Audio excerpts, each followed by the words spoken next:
My name is Mr. Gabriel Bruguier. I'm an Education and Outreach Coordinator at the Mid-American Transportation Center, and today I'll give a talk that's called Funding Your Success. So this is an overview of what I'm going to talk about. I'll talk a little bit about my story, about how I got to where I am right now. Then we'll go into areas that have to do with the application process. So before you begin to apply, I'll maybe give a little bit of strategy about that. I'll talk about area schools with full scholarships, area schools with in-state tuition. I'll talk about navigating around the National Indian Education website. I'll talk about some scholarships for careers in transportation. And then finally, just kind of building off what Spencer just talked about getting involved. I'll give you some specific things that you can do within the Mid-America Transportation Center Outreach Program that you can get involved with before you even get to UNL, or even if you don't come to UNL as NICC students, you can participate in. Okay, so this is my story. After I graduated from Sisseton High School, where I went to high school, or I actually went to K through 12 at Sisseton. And so right after high school, I went to Concordia College in Moorhead, Minnesota. And you'll notice, like, at the end of that, there's a little sad face. So since the subject of my talk is funding your education, when I went to Concordia, I took out a bunch of student loans, and I had some scholarships, but the proportion of scholarships to student loans weren't the greatest. So the loans that I took out to go to the small private college that Concordia is were a frowny face.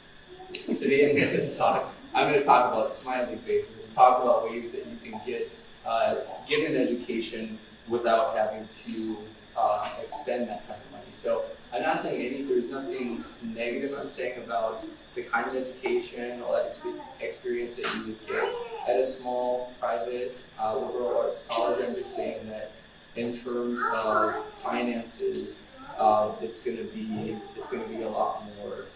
You'll have to, So I won't go down that. But if you want to talk about it, we can talk about it. So I spent a couple years at Concordia, and then I ended up at the Universidad de las Americas Puebla. Sorry for my bad Spanish accent. Believe it or not, I do speak fluent Spanish. I ended up there as an exchange student, and I was presented with the opportunity of staying there and doing an entire degree. And the option was return to South Dakota or stay in sunny Mexico. And yeah, that one won. So that one has a smiley face because I actually qualified, since I took on full-time student status, I actually qualified for in-state tuition, even though I was not a Mexican citizen. I still had an American passport and everything like that. But I got in-state tuition, which actually was pretty comparable to like a state school in a state like Nebraska. And I also, on top of that, got a 50% tuition scholarship based on my academic record that I had accumulated in high school at Concordia. So that really put me in a good position. I had to do work study. Some of the scholarships that you might receive have work study attached to them, but that really worked out in my benefit because they stuck me in the Office of International Relations, where I was getting my degree.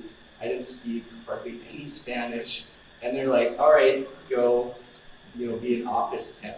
So I was running documents across the university, usually with a note pinned to my shirt that they would take, and they'd be like, "Oh, okay." And then I kind of learned how to speak the language, and then eventually I just kind of read the note, and then eventually I could say what people told me to do. But yeah, that's kind of how I started out. But it was a good experience because it just kind of like taught me to, hey, you just gotta, you gotta go for it.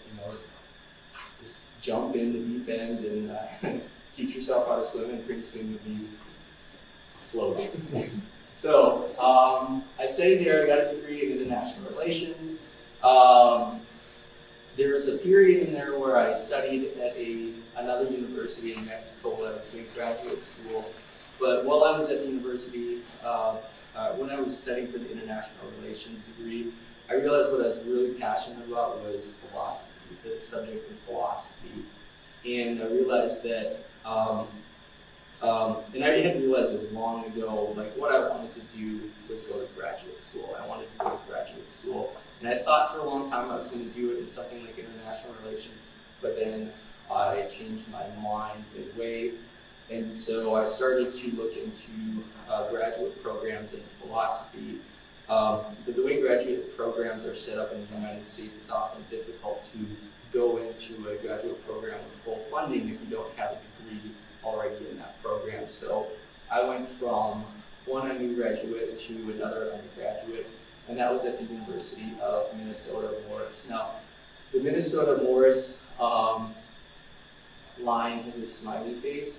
I'll talk about Morris in just a little bit later on in the presentation, but Native American students get a full tuition waiver for studying there.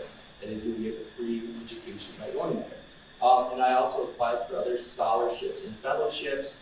I did take out a little bit of student loans to get, like a laptop and some other things, like a car that maybe didn't need, but I really wanted one. And so, I should have made that, I thought about making that the face with the mouth is just like a straight line, but I couldn't find out how to do that, so it's a smiley face.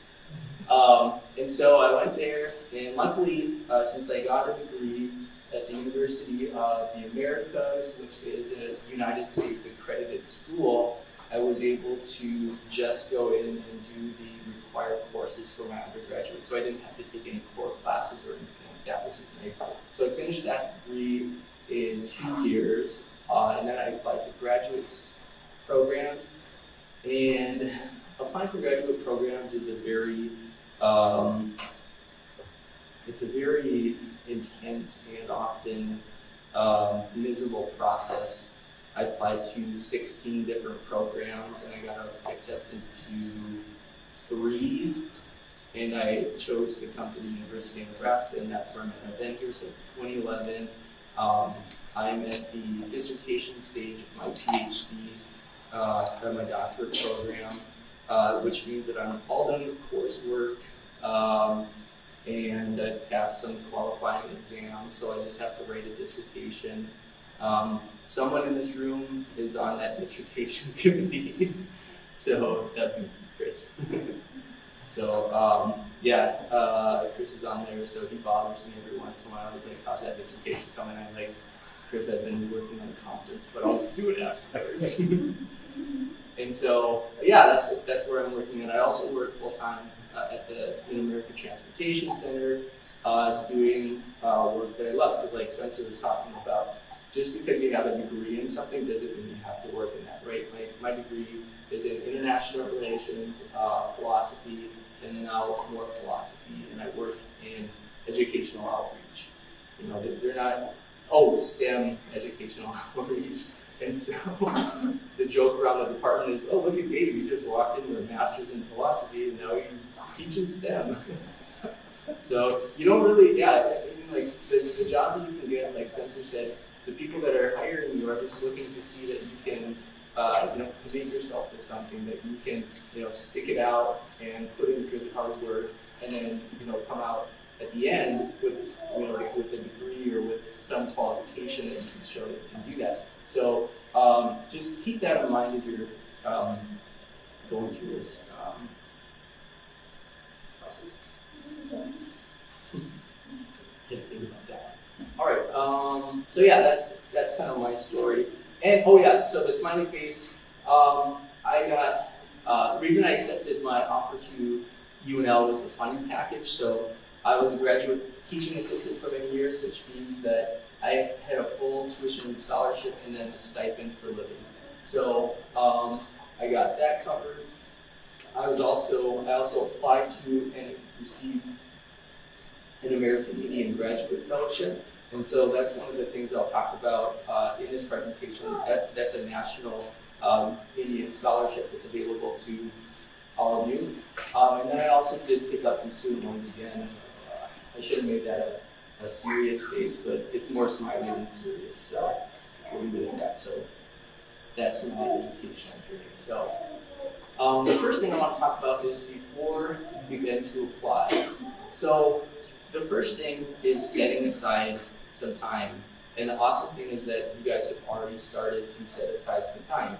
You're here at our Scholars Program, you're listening to talks, you're thinking about it, so you've already begun the process.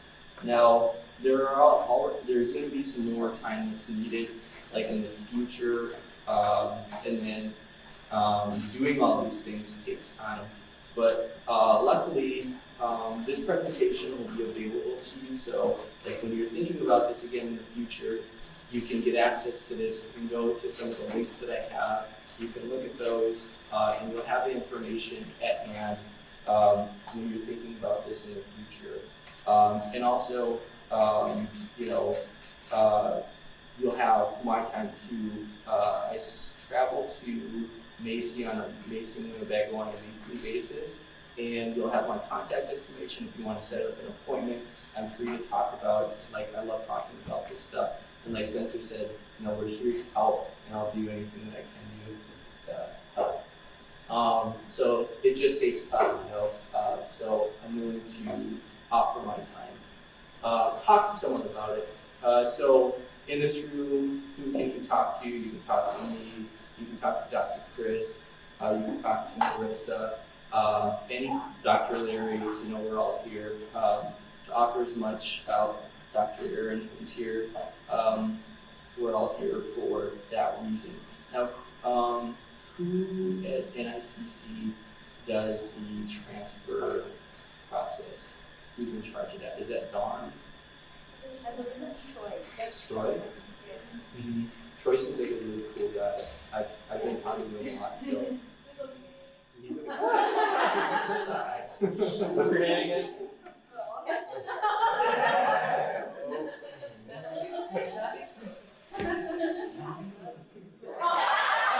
That's too far. No.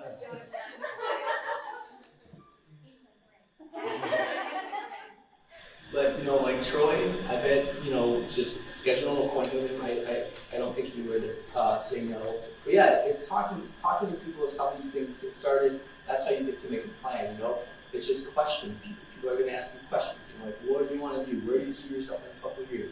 What can you do to get there? What have you already done to get you there? So it will be a series of questions, and basically what you'll have to do is come up with the answers. Like come up with how you can answer, or how you have answered that series of questions that are based on that plan. One of the things that I have on there is to write and revise your personal essay. So I've read in so many different places that the personal essay is one of the most important parts of your application process. Why? Is because it's telling the people who are like looking at your application who you are. So spend a lot of time on it. Really think about if it's not just a prompt, if it's not just a thing, but if it's asking like who you are or what makes you tick, really think about it, and don't be afraid to be honest, because being honest is what they're looking for. I think it's the best policy. Mm-hmm.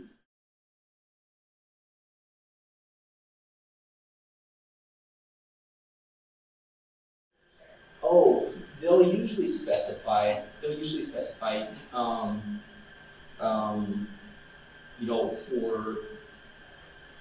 I think. Well, actually, one of the places, one of the national scholarships that I was looking at from I think it's the American Indian College Fund, says 4 pages. So they can be lengthy, but a lot of places are like a page or two.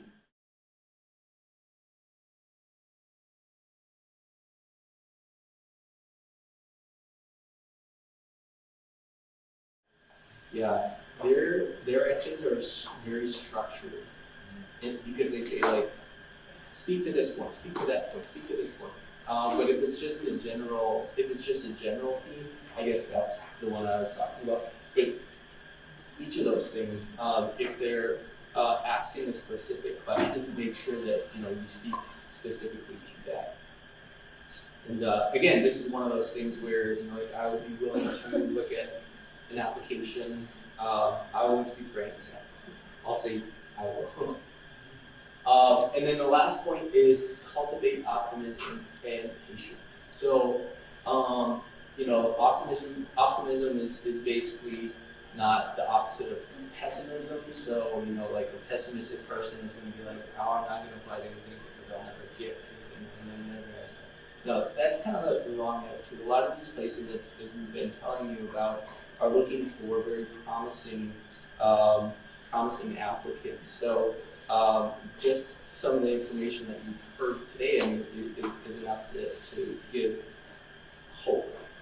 The patience is that they take a long time. I'm not going to lie, things take a long time. The application process for my graduate degree, for example, started in July of one year and ended in April of the next. It takes time.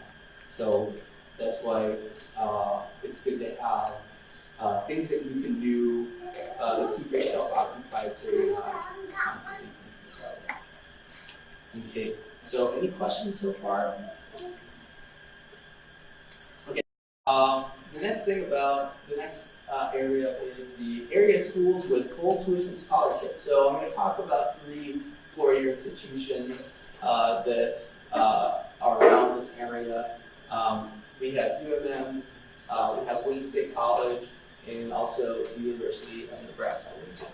So starting off with UMM. So what I've done here is I put a lot of links in here so that when you access this later, you will have access to these links. So the University of Minnesota Morris offers a full tuition waiver to American Indian students who are admitted to the university and who meet eligibility requirements. That's a tough one.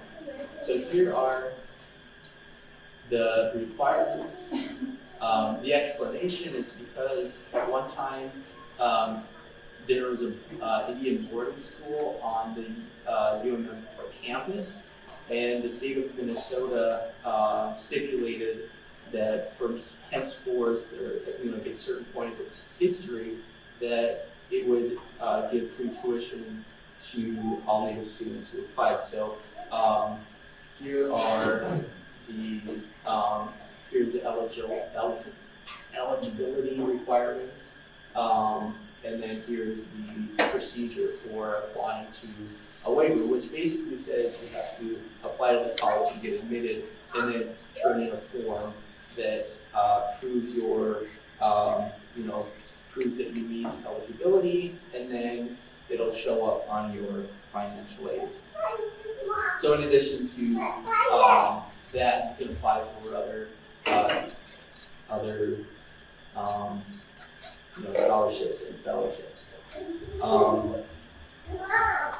And one of the nice features about UMM is that currently it has over 300 Native students enrolled there, which is more than 18% of the student body. So UMM is a small school.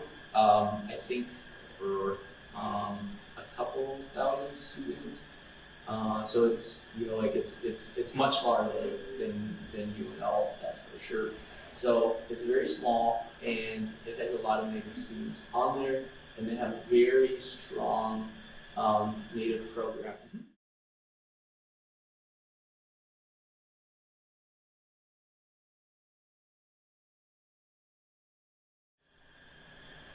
Oh, yeah. So students receiving the tuition waiver are responsible for room, board, student fees, and other charges too. Yeah, so it wouldn't cover that, but it would just get the tuition. Yeah, good question. But like I said, they have a lot of other scholarships that are available. So I just wanted to pull out this. So this is the Native American student life that talks about some of the things they offer. In particular, they have the Native American Student Success Program. That's Native American student life. But Native American Student Success. So this project is kind of like what I was talking about with Melissa, and that is it has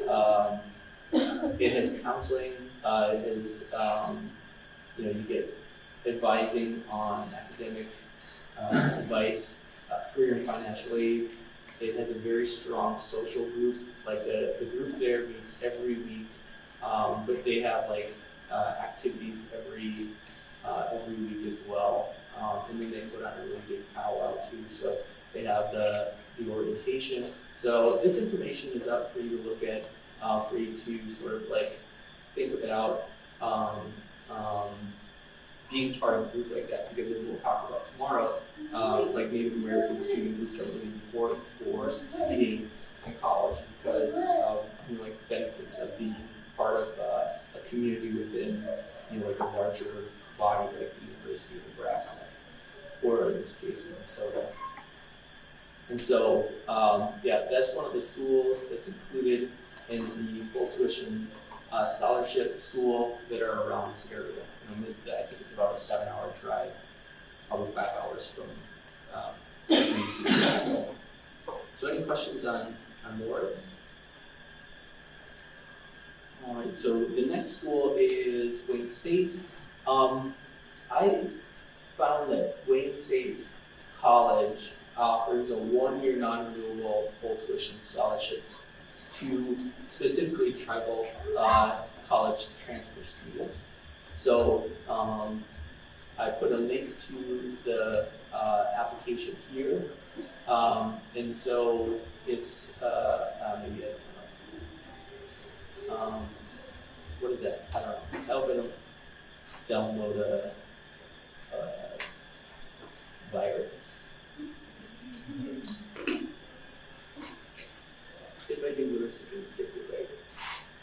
It's the Union computer, I'm not worried about it. Okay, sweet.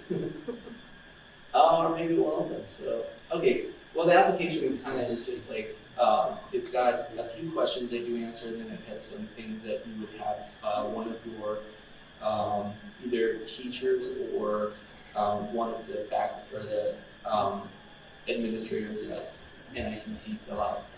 Unfortunately, it only lasts for a year, and you would need to apply for other scholarships to cover living expenses and tuition past the first year. So that's Wayne State. I don't know very much more about it than that. Then finally, we have the UNL, and there's at least 2 options for full tuition. One is the one for low-income students generally, and one specifically for native transfer students. So the University of Nebraska has this College-Bound Nebraska project or program where anybody who applies and financially qualifies them for a Pell Grant will receive a full tuition scholarship to the University of Nebraska. And so here's some information about the College-Bound program. They talk about why to go to college. There's student ambassadors. But the tuition assistance information is here. They talk about how much it costs to attend college, and some other information. There's a lot of financial aid available to assist you. And then, do I qualify?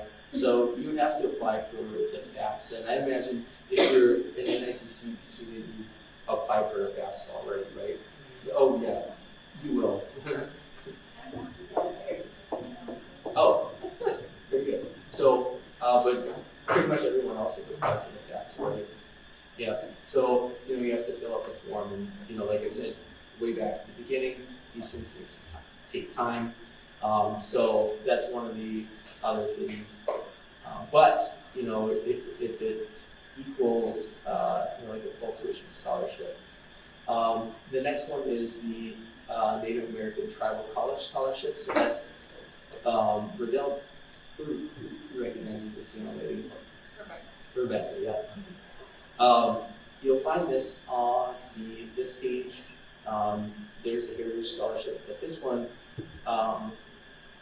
since you are at Nebraska Indian Community College, where is that one? I don't know. readily available out for other Right there, yep. And so it also qualifies for little trees. But, you know, if you know people in South Dakota studying at one of the, you know, tribal colleges in South Dakota, also the ones in Montana, North Dakota, it's all for, or it includes all of those schools. And if you see here at the bottom, it's a renewable scholarship. It's not like the one that we just talked about at Wayne State. That is, you can reapply for it every year.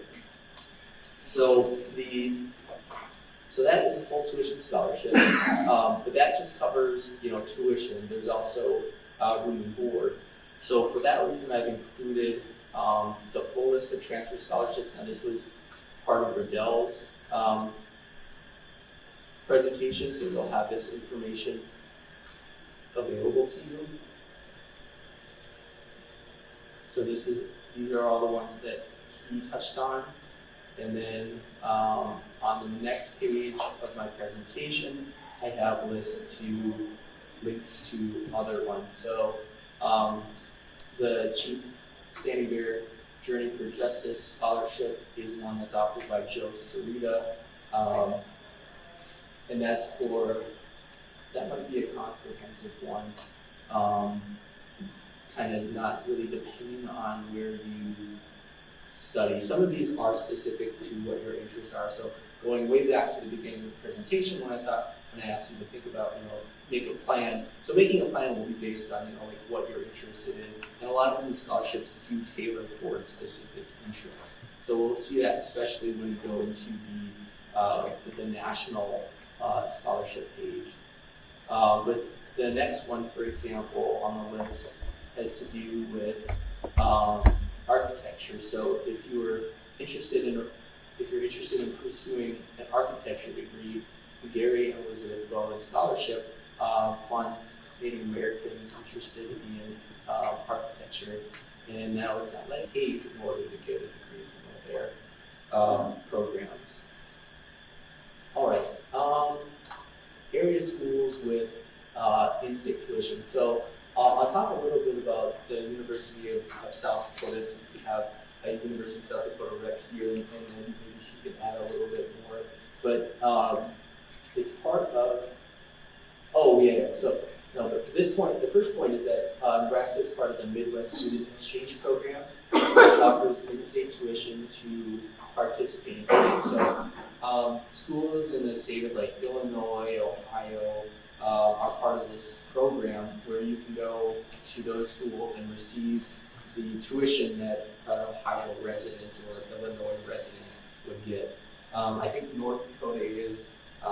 Most of the schools in South Dakota aren't, except for the University of South Dakota, which Nebraskans can get in-state tuition for, and that is my next school. So the University of South Dakota, if you're a Nebraska resident, you would qualify for in-state tuition, and if you're just paying for tuition, it's actually a couple $100 less than University of Nebraska. So they like to put that on billboards as you're driving north. You're like, save money by coming to USD. So yeah, but they do have a lot of scholarships that are available to Native students, and a lot of them, if I remember correctly, they're really pushing for healthcare. Is that correct? So, Yeah, STEM. Yeah. So if you're interested in that, there's money available for those kind of careers. And I think that might be the scholarship. Yeah, we're about ready to award that right now. What's that? We're ready to award that right now. Oh. Yeah. And we only had, out of 224 Native students, we had 4 apply. 4? 4. How many awards? 3. 75% of winning. And we had a scholarship last year that was 2,000, 1,500, 1,000, and I didn't get one student who applied for it. So there's a lot of scholarship money out there, but it just takes time to apply. There's one at the School of Business. I know we got some people interested in business. and then political science. So yeah, you just have to, like I said, think about what your plan is. Think about, like ask yourself, what am I interested in? And then as you answer that, then you can look for scholarships that's specific to that. So this information will be up on the MATC website. Any questions about that one? Okay.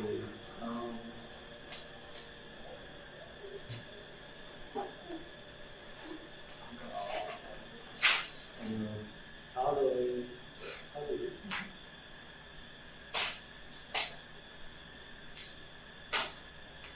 So just out of curiosity, is any of this new to you? New information that you didn't know about before? Or you knew about all these programs already? You knew about all? No, I said like it's all new. It's all new. Is that exciting that there's a possibility to get free money this year? There's also, I'm just going to plug 2 other programs. So as a University of Iowa alumni, so the University of Iowa also has up to full tuition with the, it used to be Images. I think it might be doing something else now, but they have up to full tuition for Native students. And then the University of Minnesota Duluth also has up to $8,000 scholarships offered to the African tribe. For specific programs related to nation building. So there's a lot out there. It's just finding out where it's at. So Yeah, and I can update this presentation with that information.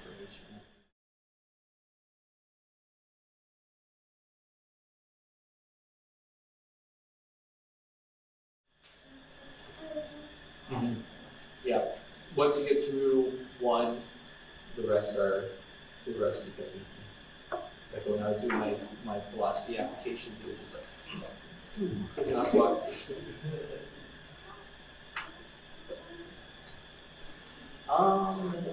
Let's see. Okay. All right. So, National Indian Education website. So, there are a ton of national scholarships that are available to Native students. Many of them are based on specific disciplines.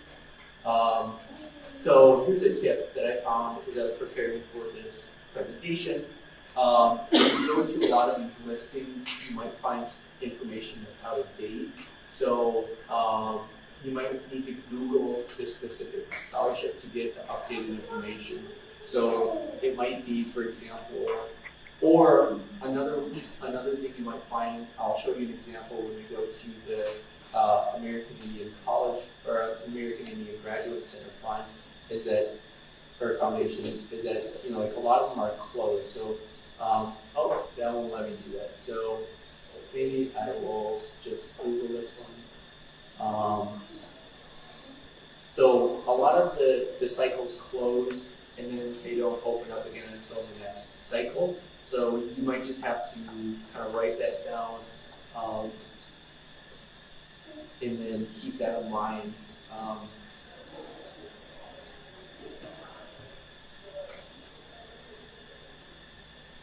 I want to go to Google. I don't want to search something.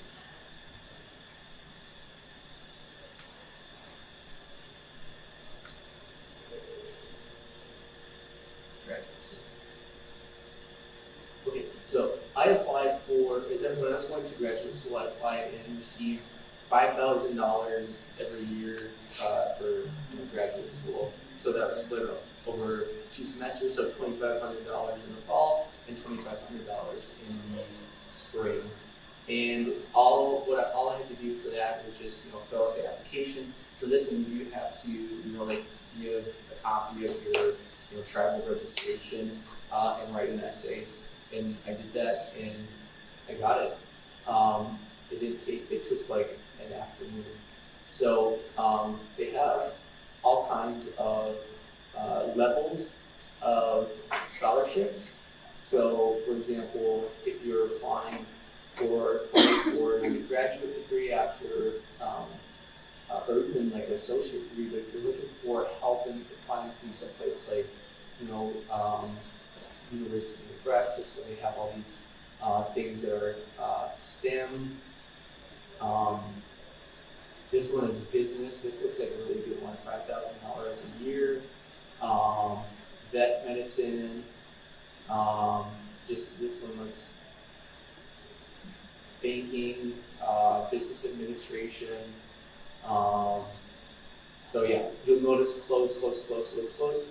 You'll have to check in periodically to see when they reopen, and then tailor a career or tailor a application towards that. So there are a lot of different options. Again, I have them listed on the site. That the Omaha Public School is together, and as they go down the list, some of them repeat, but they've actually done the work and kind of identified the area. So based on whatever your interest is, you just kind of go down and scan for engineering, law enforcement, engineering. Yeah. So that is all information for you.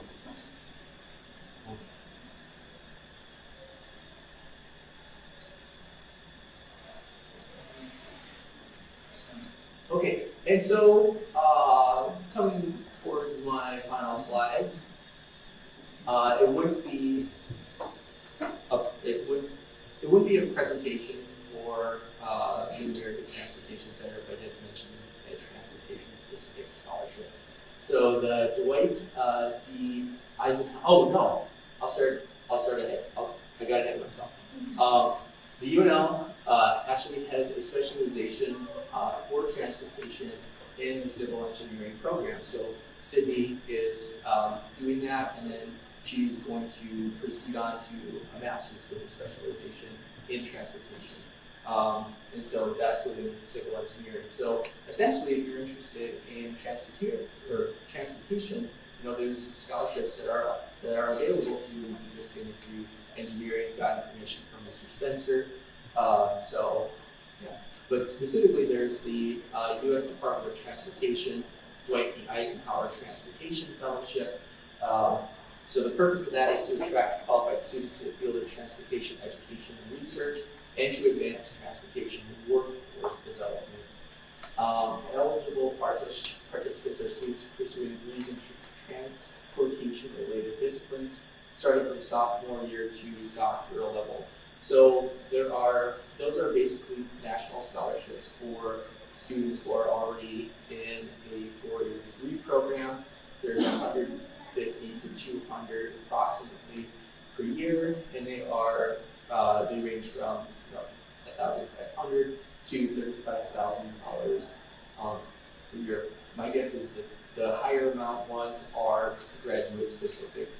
So, but that doesn't exclude you as a tribal college student, because they also have their Eisenhower Tribal College and University Scholarship. And so I've included a link to that. This is one of those ones that are closed. As you can see, this gives you information from last year. But if you're interested in applying for a transportation scholarship, this will give you all the information.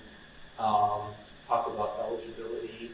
If you go up here, you'll get related documents that talk about guidelines, et cetera. And since it's a website from the U.S. Department of Transportation, it's very detailed, technical, and boring. But the information is there, the opportunity is there. Okay, so those are transportation specific. And finally, going back with what Spencer was talking about, bringing it around. As NICC students, you have access to MATC outreach programs. So, as we've been talking about, NICC is institutional partners with with the University of Nebraska in the overall MATC scheme. And And so the things that we have available are also available to you. And so I'm going to pull that up. That's a really fun program that we did over the summer. And probably that's one we did over the summer as well. There's Sydney in the background. There's Larry. This is from Scholars Program a couple years ago. There's Chris and I think Crystal. And there's our summer program. So our education tab has our STEM Leadership Academy.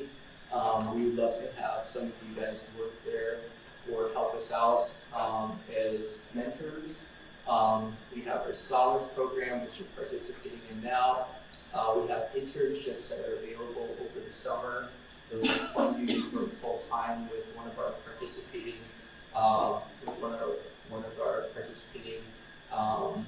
people. The after school program. You can talk to me about how to get involved when I come up to MATC Scholars has helped us, and she's going to help us as we go forward with that. We have our STEM lesson plan database. That's more, I have to get on that and build that. Our Summer Institute, again, that's something that I have to do. But all the other things that I said before are things that are available to you, and we would love to have you work with us. Especially like going back to what Dr. Thomas was talking about like starting early. We have programs that are going right now at Omaha Nation. We want to get Walt Hill. We have Winnebago. We want to get up to Santee, Niobrara, and all these schools that don't really have after-school programs or STEM opportunities for these students, and bring those and get them started. And like Chris was saying, show students that they can do it. That it's not it's not disconnected from them. It's actually part of their whole life, or it can be part of their everyday lives. It is part of their everyday lives. And that's what we will do. So you can talk to me after the presentation to get involved, but I'm coming right up to the end of my presentation. We're going to have a short break before we do the next one. So I'd like to thank you all for